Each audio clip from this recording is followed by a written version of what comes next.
आप सभी लोग पुलिस के रवैये से, पुलिस जो काम करती है उस सभी से भली भांति परिचित होंगे। आप लोग के पास बहुत ऐसा केस भी आया होगा, आपने अपनी आंखों से देखा होगा, कानों से सुना होगा, या यूट्यूब के माध्यम से, फेसबुक के माध्यम से स्टोरी भी अगर आप सुनते हैं, जैसे हम स्टोरी बोलते हैं तो आप स्टोरी सुनते हैं, उसमें भी कई अलग अलग प्रकार के केस सामने आते हैं। पुलिस का किसी में बहुत अच्छा रोल होता है, किसी में रोल अच्छा नहीं होता है। लेकिन ये जो कहानी है बहुत ही एक अलग प्रकार की कहानी है, दिलचस्प कहानी है। और ये दिलचस्प कहानी इसीलिए है क्योंकि इस कहानी में पुलिस ने जो काम किया है वाकई बहुत ही हैरत कर देने वाला है। इस केस से ये पूरा स्पष्ट होता है, इस पूरे कांड से, ये जो इसमें जो पुलिस ने अपना रोल निभाया है, इससे पूरा स्पष्ट होता है कि अगर पुलिस को फ्री छोड़ दिया जाए, मतलब कि उसको किसी भी प्रकार का दबाव न दिया जाए, तो चाहे कितना भी पेचीदा मामला हो, कैसा भी कांड हो, उसका जानकारी पुलिस ज़रूर ले लेगी, उसके बारे में तहकीकात ज़रूर कर लेगी और कातिल को या गुनहगार को ज़रूर पकड़ लेगी। ये केस कुछ उसी प्रकार का है। और इस केस में आप जितना अंदर जाइएगा, क्योंकि जितना अंदर जाने पे लगता है कि अब मिल गया, सुराग मिल गया है, ये मुजरिम है, फिर पता चलता है कि ये मुजरिम नहीं है, अब मिल गया, फिर पता चलता है कि ये मुजरिम नहीं है। जितना अंदर जाता है एक नई कहानी सामने आता है। इस स्टोरी में आप कमेंट भी ज़रूर कीजिएगा कि अगर आपके मन में आता है कि ऐसा हो सकता है, ऐसा हो सकता है, तो अपना राय भी प्रकट कीजिएगा। आप जो सोच सकते हैं आप उसको भी आप प्रकट कर सकते हैं कमेंट के माध्यम से। नमस्कार, प्रणाम, मैं दीपक कुमार यादव। आप देख रहे हैं सच्ची घटना। ये सच्ची घटना है बेंगलोर में जो एयरपोर्ट है। तो कोई भी जब एयरपोर्ट होता है तो उसका दो दरवाज़ा होता है। दरवाज़ा का मतलब कि रास्ता दो होता है। एक जो होता है कि मेन गेट होता है, मेन रास्ता होता है। जो मेन रास्ता होता है तो वो शहर से जुड़ता है, मेन जो मुख्य सड़क होता है उससे जुड़ता है। और एक बैक साइड का रास्ता होता है। कोई भी बराबर अगर एयरपोर्ट है, लगभग जो एयरपोर्ट है उसका दो रास्ता होता है। बैक इसीलिए होता है क्योंकि जो मुख्य रास्ता होता है उस पर ट्रैफिक बहुत ज़्यादा होता है, क्योंकि वो पब्लिकली होता है। लेकिन जो बैक दरवाज़ा होता है उसके विषय में ज़्यादा लोग नहीं जानते हैं। जो वहाँ के लोकल हैं उसी को पता होता है और उस बैक दरवाज़ा से वो चला जाता है। बैक जो रास्ता होता है उस रास्ते से वो चला जाता है, लेकिन जो मुख्य होता है उसमें बहुत ट्रैफिक होता है। तो वैसे ही बेंगलोर का जो एयरपोर्ट है उसका भी एक बैक रास्ता है। तो 1 अगस्त 2019 को सुबह सुबह जब उस रास्ते से एक शख्स गुजर रहा था तो उसको पता चलता है कि रोड के साइड में ही एक बॉडी पड़ा हुआ है, एक महिला का लाश पड़ा हुआ है। उसका जो चेहरा था पहचान में नहीं आ रहा था, क्योंकि उसके चेहरे को बर्बाद किया गया था। किसी बाहरी चीज़ से उसके चेहरे पर मारा गया था कि ताकि चेहरे का कोई पता न चले। चेहरा किसी भी प्रकार से पहचान में नहीं आ रहा था। वो तुरंत पुलिस को कॉल करता है। पुलिस मौका वारदात पे पहुंचती है, उस बॉडी को अपने कब्जे में लेती है। उस बॉडी को जब चेक किया जाता है तो उसमें कई जगह चोट के निशान भी होते हैं और चाकू का भी उसमें 4-5 जगह चाकू का भी उसमें निशान होता है। एक ख़ास बात था कि वो जो महिला थी वो अच्छे खासे घर की लग रही थी, क्योंकि उसने जो जीन्स पहनी हुई थी वो ब्रांडेड जीन्स था, महंगा जीन्स था। उसने जो टी शर्ट डाली हुई थी वो भी अच्छी रकम का टी शर्ट था। उसके हाथ में एक टाइटन का घड़ी होता है, जो कि वो भी कीमती घड़ी था। उसके पास से कोई ऐसा पर्स नहीं मिलता है, कोई मोबाइल फ़ोन नहीं मिलता है, ऐसा कुछ भी नहीं मिलता है जिससे कि ये पता चले कि ये महिला कौन है, महिला की पहचान किया जाए। अब पुलिस के पास एक बहुत बड़ा चैलेंज था कि आखिर इस महिला को तो पहले पहचान किया जाए। किसने मारा, क्यों मारा, ये तो बात की विषय है, लेकिन पहले ये तो क्लियर हो जाए कि आखिर ये महिला है कौन। फिर क्या करती है कि पुलिस जो है, जो 20-25 लोगों का एक टीम का गठन किया जाता है। उस टीम को 3-4 पार्ट में बांटा जाता है, 4-5 लोगों का, और सभी को एक अलग अलग काम दे दिया जाता है। वो जो महिला जो जीन्स पहनी हुई थी, क्योंकि उस महिला के पास से ज़्यादा कुछ बरामद हुआ नहीं था। एक घड़ी बरामद हुआ था, एक जीन्स बरामद हुआ था, एक टी शर्ट बरामद हुआ था। तो फिर इसी के आधार पे कुछ किया जा सकता था, जांच पड़ताल किया जा सकता था। लेकिन ये भी कोई आसान काम नहीं था। एक टीम को यह बात के लिए लगा दिया जाता है कि ये पता करना है कि ये जो कंपनी का जो जीन्स है इस ब्रांड का, तो पिछले 6 महीना में कितना कंपनी ने इस जीन्स को पूरे इंडिया में बेचा है। एक टीम को लगा देता है पूरा सीसीटीवी खंगालने के लिए, और एक टीम को लगाता है कि ये पता करे कि जो टाइटन का जो घड़ी है ये पूरे इंडिया में पिछले 1 साल के अंदर में कितना घड़ी बेचा गया है इस कंपनी का, इस ब्रांड का ये मॉडल। उसके बाद एक जो और टीम है उसको ये पता किया जाता है, उसको ये कहा जाता है कि ये पता करना है कि पूरे बेंगलोर में, कर्नाटक में और आसपास में भी, कि ये पता करो कि इस डेट के 2-4 दिन पीछे तक में कौन ऐसी महिला है, लड़की है जो कि गुमनाम है, जिसका कि कोई ऐसा रिपोर्ट लिखाया गया हो गुमशुदगी का। पहले तो बेंगलोर में पता करो, फिर कर्नाटक में पता करो, नहीं होता है तो पूरे देश भर में पता करो कि आखिर कोई ऐसा सुराग मिल जाए। क्योंकि वो एयरपोर्ट का मामला है, ये भी पता किया जाता है कि ऐसा कोई महिला जो कि जिसका कि टिकट कन्फर्म था, वो जा रही होती है, जाने के लिए उसका रेडी था, लेकिन वो उसका फ़्लाइट मिसिंग हो जाता है। ऐसा कोई मिलता है तो पता चलता है कि नहीं, ऐसा कोई एक भी यात्री नहीं है जिसका कि फ़्लाइट मिसिंग हुआ होगा। अब पुलिस के मन में बहुत सारा सवाल चल रहा था कि शायद किसी ने अलग से मार के इसको यहाँ फेंक दिया है। अब क्या है कि जो प्रथम जो टीम था, जो उसको जो ड्यूटी दिया गया था कि पता करने के लिए जींस का, तो वो पता करता है कि 2019 फर्स्ट से, मतलब कि जनवरी से लेकर जुलाई तक उस कंपनी ने 14,000 जींस बेचा है उस ब्रांड का। उसके बाद ये जब इन्फॉर्मेशन आता है तो फिर ये पता किया जाता है कि उस साइज का जो जीन्स है, जिस साइज का जो महिला पहनी हुई थी, इस साइज का जीन्स जो है वो कितना बेचा है। तो पता चलता है कि उस साइज का जो जीन्स है वो 800 जीन्स कंपनी ने बेचा है अभी तक इस 6 महीने के अंदर में। क्योंकि वो जीन्स जो था नया था, ये लग रहा था कि ये जीन्स हाल ही का किना हुआ है, इसलिए 6 महीना पहले का रिकॉर्ड खंगाला जा रहा था। महंगा जीन्स था, इसलिए पूरा एक कन्फर्मेशन था कि वो कोई अच्छा दुकान में से लिया गया है। जो अच्छा दुकान में से लेता है तो उसके पास ग्राहक का जो होता है पूरा डिटेल्स भी होता है। तो सभी का दुकान के माध्यम से सभी का जो कॉन्टेक्ट नंबर है वो लिया जाता है, और सभी को एक ग्रुप, व्हाट्सएप ग्रुप बना के सबको मैसेज कर दिया जाता है। किसी का रिप्लाई आता है, किसी का रिप्लाई नहीं आता है। फिर क्या होता है कि वो जो घड़ी था, घड़ी के बारे में जब पता किया जाता है तो पता चलता है कि 1 साल के अंदर में जो टाइटन की घड़ी है ये पूरे भारत में 1400 घड़ी बेचा गया है। जिसका भी नंबर ऊपर हो सकता था, सभी का नंबर घड़ी वाला जो एक टीम था ये भी ऊपर करता है, और फिर सभी के बारे में जानकारी हासिल करता है और ग्रुप बनाता है, सभी को मैसेज करता है। इसमें भी वही बात है, कहीं से रिप्लाई आता है, कहीं से रिप्लाई नहीं आता है। एक जो टीम था जो पता कर रहा था कि कोई ऐसा मिसिंग हो, तो कहीं से कोई ऐसा मिसिंग नहीं पता चलता है कि जिसका कि गुमशुदगी का कुछ पता चले। फिर क्या होता है कि सीसीटीवी कैमरा वाला जब खंगालता है, बहुत सीसीटीवी जब कैमरा खंगाला जाता है, तो ये तो दिखता है कि एक गाड़ी जो है जिसमें जा रहा है, लेकिन उस पर कोई नंबर प्लेट नहीं था, जिससे कि ये अंदाज़ा लगे कि ये किसका गाड़ी है। कुछ पता नहीं चल रहा था, किसी प्रकार का कोई सुराग नहीं मिल रहा था पुलिस को कि आखिर कैसे पकड़ा जाए।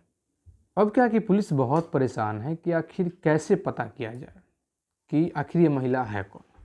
अभी तक कुछ जो बॉडी है उसका पोस्टमार्टम नहीं किया गया है, ऐसे ही जो मुर्दा घर होता है उसमें उसको रखा गया है कि भाई कोई जानकारी मिले तभी तो पोस्टमार्टम किया जाए, पता किया जा रहा था। कोई किसी भी प्रकार से कोई हाथ नहीं लगता है, कहीं से कोई सुराग नहीं लगता है। लेकिन अचानक से एक दिन कांस्टेबल के पास एक कॉल जाता है और कांस्टेबल जो अपने ऊपरी अधिकारी को कॉल करते हैं कि कातिल का पता चल गया है। ये जो महिला है ये पास की ही 2 थाने बाद की महिला है और इसके पति ने ही इसको मारा है, मुकदमा दर्ज है और उसी डेट का मुकदमा दर्ज है। अब जो सभी अधिकारी थे, जितने भी इतना जो मेहनत किया गया था, क्योंकि ये कोई आसान काम नहीं था। 1400 जो घर ही बिका है सभी का कांटेक्ट इकट्ठा करना, सभी को व्हाट्सएप ग्रुप बनाना, मैसेज करना, 800 जींस जो पूरा बिका था पूरे भारत में, उन सभी का कांटेक्ट इकट्ठा करना, ये कोई आसान काम नहीं था, बहुत टफ काम था। तो पुलिस जो है थोड़ा गुस्सा भी बढ़ रहा था, लेकिन फिर देखता है चलो कम से कम केस लगता है कुछ सुलझ जाएगा। फिर 2 थाने बाद वो थाना था जहाँ ये मुकदमा दर्ज था, पुलिस वहाँ जाता है। चूँकि वो जो कांस्टेबल था उसको एक मुखबिर के माध्यम से पता चला था, तो उसको ये भी पता था कि जो आरोपी है जिसने अपनी पत्नी को मारा है वो कहाँ पे है। पुलिस तुरंत जाती है और उसको दबोच लेती है। थोड़ा देर पूछने के बाद वो जो आदमी है वो टूटता है और फिर अपना जुर्म जो है कबूल करता है कि हाँ हमने अपनी पत्नी को मारा है। फिर कहा कि तुमने अपनी पत्नी को क्यों मारा? तो आदमी कहता है कि मेरी पत्नी का किसी और के साथ कुछ गलत संबंध था, तो इसलिए मैंने अपनी पत्नी को मारा। पुलिस कहता है कि ठीक है चलो, तुमने उसका बॉडी कहाँ रखा है? तो मौका बर्दात होता है, वहाँ पर ले जाने के लिए वो जो आरोपी है पुलिस के साथ जाता है। वो ठीक उसी रास्ते से जाता है, एयरपोर्ट के रास्ते से ही जाता है, जिस और एयरपोर्ट था वहीं पे जाता है। लेकिन कुछ समय पहले वो अपना रास्ता चेंज कर देता है, कहता है कि इधर चलना है। और पुलिस थोड़ा हैरान था कि आखिर ये कहाँ ले जा रहा था, लेकिन पुलिस चुपचाप उसके पीछे जा रहा है। वो एक स्थान पे जाता है और कहता है कि मैंने यहाँ अपनी पत्नी को ख़त्म किया, यहीं पे अपनी पत्नी को मारा है। तो अधिकारी जो है, ऊपरी अधिकारी, वो कहते हैं कि अच्छा तुमने यहाँ मार के और फिर एयरपोर्ट पे जाके, एयरपोर्ट के रास्ते में बैक साइड में जाके तुमने उसको फेंका है। तो आदमी कहता है कि नहीं साहब, मैंने यहीं पे मारा है और यहीं पे फेंका है। तो पुलिस कहता है कि तुम झूठ बोल रहे हो, तुमने वहाँ फेंका है, एक तुम्हारी पत्नी का जो बॉडी है वो वहाँ मिला है। वो आदमी कहता है कि ऐसा हो नहीं सकता क्योंकि मैंने यहीं पे फेंका, और कहता है कि शायद रात के वक्त मैंने घटना को अंजाम दिया है, तो शायद इधर उधर का मुझे पूरा ठीक से ध्यान नहीं। फिर वो झाड़ी में खोजने लगता है। झाड़ी में थोड़ा देर खोजने के बाद एक बॉडी वहाँ मिल जाता है और कहता है कि देखिए साहब, ये रही हमारी पत्नी। उसे बहुत कुछ दूर जाने के बाद थोड़ा दुर्गंध आ रहा था, तो वास्तव में वो कितने दिन पहले का वो बॉडी था, उसी डेट का लगभग 2 दिन आगे पीछे का बॉडी रहा होगा। और इतना काम करते हुए पुलिस को 7 दिन लग चुका था, 7 अगस्त आ चुका था। अब पुलिस और परेशान कि जिस घटना को हम तहकीकात कर रहे हैं, जो मामला, वो तो वहीं पे अटका हुआ है। थोड़ा सा खुशी है कि एक और केस नया सुलझ गया, एक और जो हत्यारा था उसका पूरा खुलासा हो गया। अब क्या होता है कि पुलिस जो है जो इस आरोपी को उसके थाने में, उसका जो लोकल एरिया था जहाँ का घटना था, उसको सौंप देता है केस को हैंडल करने के लिए। पुलिस फिर अपने बैक टू अपने वर्क पे आती है, अपने काम पे आती है। कई प्रकार से अब कुछ पता नहीं चल रहा था कि आखिर क्या माजरा है, क्या किया जाए, क्या किया जाए। पुलिस के मन में फिर आता है कि चलो उस बॉडी के पास फिर चलते हैं, कुछ और सुराग उससे मिल जाए। फिर पुलिस वहाँ जाती है, उस बॉडी जो मुर्दा घर में रखा हुआ था उसको ठीक से दिखना प्रारंभ करती है, तो पता चलता है कि महिला के जो यहाँ पे है, सीना से थोड़ा ऊपर, यहाँ पे टी शर्ट के अंदर, वहाँ टैटू बना हुआ है, एस लिखा हुआ है। अब सीधा मन में आता है कि शायद जो महिला है इसका नाम एस से स्टार्ट होता है। अब इसी आधार पे हम कुछ आगे कर सकते हैं। फिर से जो वो जींस था और वो जो टी शर्ट था। फिर से वो जो 800 जीन्स का जो कॉन्टेक्ट हाथ लगा था और वो जो घड़ी का कॉन्टेक्ट हाथ लगा था, सभी में यह खंगाल ला जाता है कि, और सभी फिर दुकानदारों से यह कहा जाता है कि यह पता करने की इन सभी में एस नाम से कितना है, जिसका नाम एस से होता है, एस से स्टार्ट होता है, वो कितना है। तो पता चलता है कि इन सभी में लगभग 150 पौने 200 जो नाम है, जिसका कि नाम एस से स्टार्ट होता है। 150 नाम है। फिर उससे भी पता किया जाता है तो तब पर भी कोई हाथ नहीं लगता, किसी प्रकार का रिस्पॉन्स नहीं आता है। मीडिया का भी थोड़ा दबाव था कि आखिर उस बॉडी का कुछ पहचान हुआ कि नहीं हुआ, कितना तक वो किस प्रोग्रेस में है। तमाम तरीके का प्रेशर भी था और पुलिस चिंता में भी था। अभी हम स्टोरी को थोड़ा पॉज कर रहे हैं क्योंकि आप लोग थोड़ा विचार कीजिए कि आखिर क्या हो सकता है। अपना दिमाग दौड़ाइए कि ये जो लड़की की बॉडी मिली है, इसमें क्या क्या हो सकता है, कौन रास्ता हो सकता है, पुलिस किस रास्ते पे जाए। पूरा सुनने से पहले और कमेंट कीजिए। हम तो पूरा स्टोरी बताएंगे ही, लेकिन आप लोग भी कुछ सजेस्ट कीजिए कि आखिर क्या किया जाए कि कातिल का पता चले, इस बॉडी का पहचान हो। अब क्या होता है कि पिछले कुछ दिन पहले जो पुलिस ऑफिसर है, इसने एक कार्तिक नाम के चोर को पकड़ा था बेंगलोर में, जो कि लगभग 50 लाख का चोरी किया था और उस चोरी का जो सामान है वो कोलकाता में बेचने गया था। वो कोलकाता का ही रहने वाला था। तो ये गुप्त सूचना के आधार पे 1.5-2 महीना पहले कोलकाता गया था और फिर कोलकाता से ही 2 जो पुलिसकर्मी हैं उनको इस अधिकारी के साथ में लगा दिया गया था और उस चोर को गिरफ्तार किया गया था। वो उस चोर को पकड़ के बेंगलुरु आ गया था। ये तो बात चल ही रहा था और इसी बीच वो जो 2 पुलिसकर्मी था, उससे थोड़ा जान पहचान इसका हो गया था। ये जो ऑफिसर गया था इससे, क्योंकि दोनों साथ में कुछ 2-3 दिन तक रहे थे उस चोर को पकड़ने में।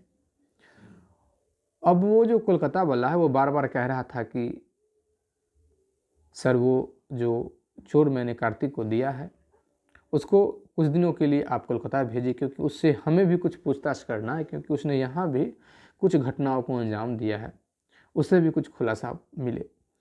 और ये यहाँ बेंगलोर लेके आ गया था क्योंकि बेंगलोर में और भी चोरी हुआ था, तो उससे और कुछ जानकारी लेने के लिए कई बार वो कॉल कर चुका था।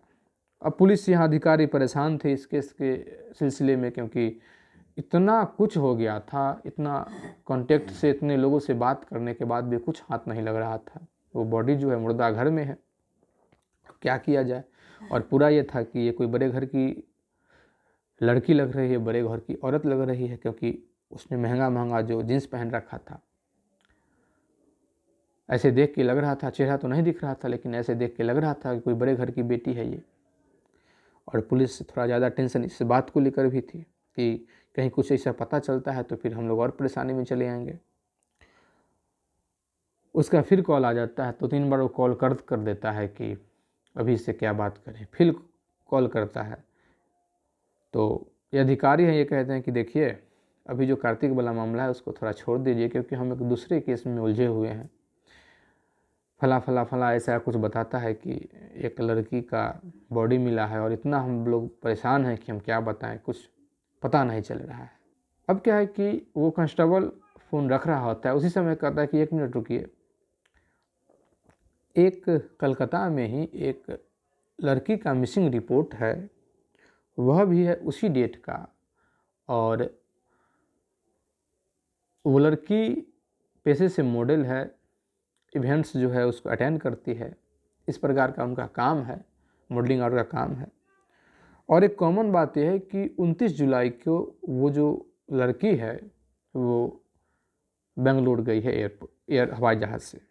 अब कुछ मिलता है, थोड़ा दिमाग उनका ठनकता है, फिर नाम जब पूछा जाता है तो पता चलता है कि उसका नाम पूजा है।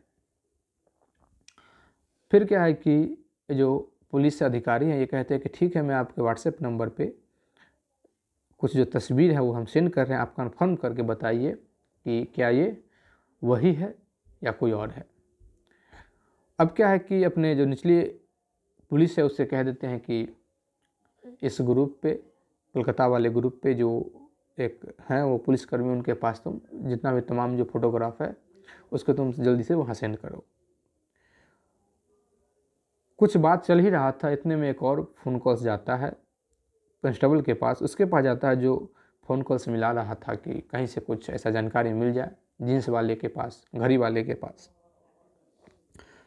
और इसी बीच एक कॉल जाता है कि मैंने अपने गर्लफ्रेंड को घड़ी और जींस दिया था। पुलिस के मन में कभी कभी ये भी आ रहा था कि पता नहीं इसमें भी कुछ सुराग मिले न मिले। जिस प्रकार से घटना हो गया था, इतना परेशान होने के बाद भी एक दूसरा केस निकल के आ गया था। हो सकता है कोई तीसरा केस हो, क्योंकि ये जो कांस्टेबल ने कहा था तो ये कहा था कि वो महिला है, उसकी शादी 7 साल पहले हो चुकी है, पति से कुछ अनबन है और यहाँ एक बॉयफ्रेंड का मामला है और यहाँ लड़की बॉयफ्रेंड है तो कुमारी ही लड़की होगी। तो ये अधिकारी कहते हैं कि ठीक है, अली से हमारी बात कराओ। जब ये अधिकारी बात करते हैं तो तमाम तरीके की बात अली जो है वो कहता है। फिर जब ये अधिकारी पूछते हैं कि उसका नाम क्या है तो वो कहता है कि उसका नाम पूजा है। जैसे ही पूजा नाम सुनते हैं इनका दिमाग ठनकता है, क्योंकि दोनों ओर से यह बात मैच कर रहा था। लेकिन थोड़ा ये भी बात लग रहा था कि ज़रूरी नहीं कि पूजा एक ही हो, पूजा और भी हो सकती है। बेंगलुरु की बात वो भी कहता है, तो थोड़ा विश्वास भी हो रहा था। अब पुलिस के मन में कई प्रकार का शक हो रहा था कि क्या किया जाए, आरोपी कौन हो सकता है। हो सकता है कि इसका जो बॉयफ्रेंड है ये आरोपी हो सकता है, या उसका पति आरोपी हो सकता है, कोई हो सकता है। क्योंकि जब ऑफिसर ने उस अली से पूछा था कि ये जो पूजा है क्या शादीशुदा है, तो उसने कहा था कि हम उसको शादीशुदा है और उसका जब तलाक होगा तो हम शादी करेंगे। तो कहानी तो मैच हो गया था। तो पुलिस क्या करती है कि कलकत्ता में फिर फ़ोन लगाया जाता है और कहता है कि ये जो पूजा है इसके माँ बाप को आप यहाँ बेंगलुरु जल्दी से भेज दीजिए, ताकि हम बॉडी का पहले शिनाख्त हो जाए, पहचान हो जाए कि आखिर वही बॉडी है। उसके घर वाले वहाँ जाते हैं और अपनी बच्ची को, अपनी बेटी को पहचान लेते हैं, पहचान हो जाती है। अब पुलिस के मन में सीधा था कि उसके पति ने कुछ ऐसा किया है। लेकिन कुछ करने से पहले जब पुलिस को पता चला कि ये फला पूजा है तो उसका मोबाइल नंबर मिल जाता है, उसका कॉन्टेक्ट मिल जाता है। फिर उसका पूरा CDR निकलवाया जाता है। जब पूरा CDR निकलवाया जाता है तो ऐसा कुछ सुराग नहीं मिलता CDR से, ऐसा कुछ पता नहीं चलता, सब नॉर्मल सी बातें थी। लेकिन शक इसीलिए हो रहा था क्योंकि उसका जो पारिवारिक जीवन था अपने पति से उसका बन नहीं रहा था, हमेशा आपस में विवाद रहता था। शक अली पे इसलिए होता था कि शायद ये जो अली है ये इसलिए मार दिया होगा क्योंकि जो पूजा है शायद अपने पति को छोड़ना नहीं चाह रही होगी। तमाम तरीके की बात चल रहा था। लेकिन पुलिस को एक चीज़ मिलता है कि जब वो लड़की यहाँ आई थी तो ओला से वो कई जगह ओला बुक की है और उसको जहाँ जहाँ जाना था सभी जगह वो ओला से गई है। एक सहारा होटल है, वहाँ वो रुकी है और बार बार वो वहीं रुकती है। जब भी आती है तो वहीं पे रुकती है और वहीं रुकी है। जहाँ भी उसको 2-3 दिन में जाना आना हुआ है ओला ली है, ओला बुक की है और सभी अपने मोबाइल के एप्लीकेशन से, जो कि पूरा डिटेल उसको मिल जाता है पुलिस के पास। आ रही है, जा रही है, जा रही है, आ रही है, उसका अपना कोई गाड़ी नहीं है। लेकिन एक चीज़ नहीं मिलता है कि जब वो रात को आई थी उसका तो डिटेल्स है, लेकिन उसको सुबह फ्लाइट से जाना था, वो जाई थी और वहीं पे चेक करके वहीं से काउंटर टिकट लेके और उसको कोलकाता आना था। लेकिन जब वो वहाँ से उसका कोई यहाँ निकलने का कोई ऐसा कोई गाड़ी नहीं था जिससे कि वो निकले, कोई ऐसा रिकॉर्ड नहीं मिलता है। फिर पुलिस जो है जब पूरा CCTV कैमरा देखने के लिए बैठ जाती है कि आखिर वो लड़की कब तक आ रही है, तो पता चलता है कि जिस गाड़ी से वो आई थी रात को उसी गाड़ी से वो सुबह को निकली थी। लेकिन ऐसा कोई रिकॉर्ड नहीं था। बहुत ऐसा होता है नॉर्मली कि अगर आप एप्लीकेशन से बुक करते हैं तो थोड़ा उसमें ज़्यादा पैसे लगते हैं, अगर आप डायरेक्ट करते हैं तो कम लगता है, तो लेकिन वो सेफ्टी नहीं होता है। लेकिन शायद ये भी हुआ होगा कि ये महिला, जो लड़की है, रात में जिस गाड़ी से आई होगी तो उसने कुछ कहा होगा, तो पैसा बचाने के चक्कर में इसने ऐसा कर दिया होगा। लेकिन पुलिस को फिर भी थोड़ा पूरा कॉन्फिडेंस नहीं था, क्योंकि ये मामला जितना अंदर जा रहा था और पेचीदा होते जा रहा था। लेकिन पुलिस जो है, जो उस नंबर से, जिस नंबर से बुक किया गया था, उस नंबर के आधार पे उस ड्राइवर के पास पहुंचता है और नागेश नाम का जो एक व्यक्ति है उसको हिरासत में लेता है और उससे पूछताछ प्रारंभ करता है। पहले वो कुछ नहीं बोलता है, लेकिन बहुत पूछने के बाद वो कुछ चीज़ को एक्सेप्ट करता है। फिर क्या है कि वो जो नागेश है, वो जो कहता है बहुत ही चौंकाने वाला था, क्योंकि वो कहता है कि रात में जब उसको ड्रॉप करने के लिए वो लड़की जो है, रात में जो नागेश जो है, जो उस लड़की को ड्रॉप करने के लिए उस होटल में गया था, तो इसको इतना अंदाज़ा हो गया था क्योंकि ये कोई बड़े घर की लड़की है, बहुत अमीर लड़की है। इसका जो एक भाई है नागेश का, इसने एक ओला कैब लिया था जो कि EMI पे लिया था। वो EMI इसका पूर्ण नहीं रहा था, तो शायद उसका जो गाड़ी है वो खिंच जाता। इसको लोभ हो जाता है, रात में जब आता है तो इसको लोभ हो जाता है और उस लड़की को कहता है कि मैडम, क्योंकि बात ही बात में उस लड़की ने यह कह दिया था कि मुझे सुबह 5 बजे जाना है। फिर वो लड़का कहता है कि मैडम ऐसा कीजिए कि मैं सुबह 5 बजे आपको यहाँ मैं होटल के पास में आ जाऊँगा, आप बुकिंग मत कीजिएगा, आपका अभी थोड़ा पैसा बच जाएगा। अब थोड़ा पैसा बचने की बात होता है तो फिर सभी लोग पैसा कुछ बचाना चाहते हैं अपना सेफ्टी को भूल के। अब क्या होता है कि वो लड़का जो है वो जाता है, कैब में वो लड़की बैठती है। क्योंकि वो लड़की जो है, जो रात में थोड़ा देर रात को आई थी, तो उसको थोड़ा नींद भी लग रहा था, तो कहती, वो जो नागेश है वो कहता है कि मैडम, ये जो आगे का रास्ता है इसमें बहुत सारा ट्रैफिक है, ऐसा करते हैं कि पीछे के रास्ते से चलते हैं, बैक रोड से। तो सभी को पता होता है कि उस लड़की को भी पता था कि पीछे का भी रास्ता है, थोड़ा सुनसान है लेकिन रास्ता है। कहता है ठीक है, आप ले चलो।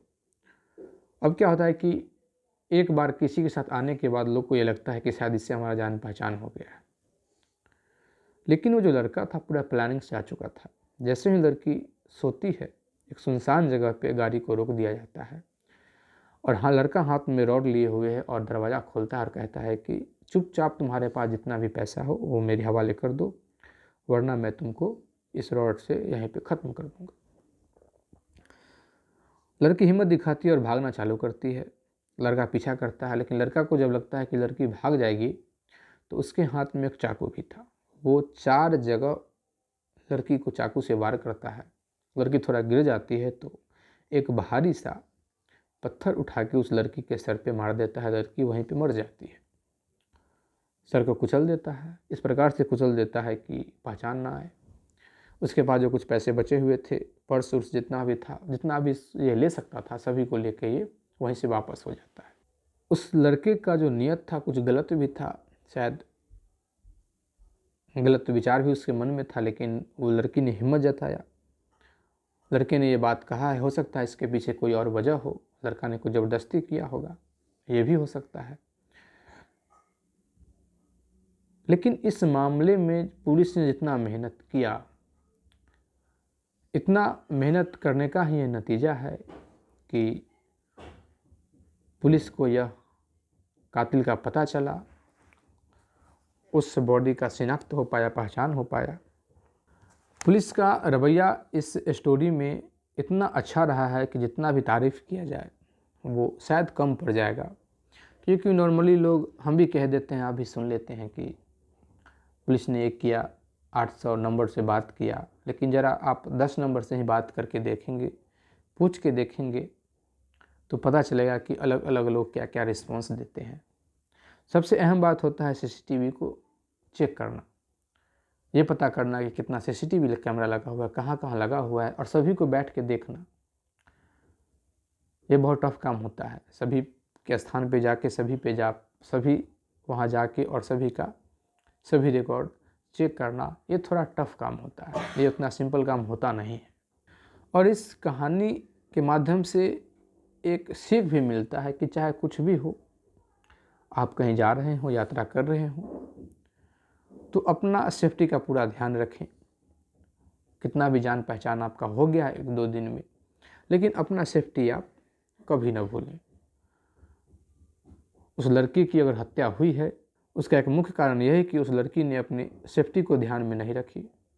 ऐसे ही बिना चेक के, बिना कोई रिकॉर्ड के ही उस गाड़ी में बैठ जाती है, और वो ड्राइवर भी पूरा फ्री था कि आज का जो घटना को अंजाम देंगे तो इसका रिकॉर्ड कहीं नहीं मिलेगा।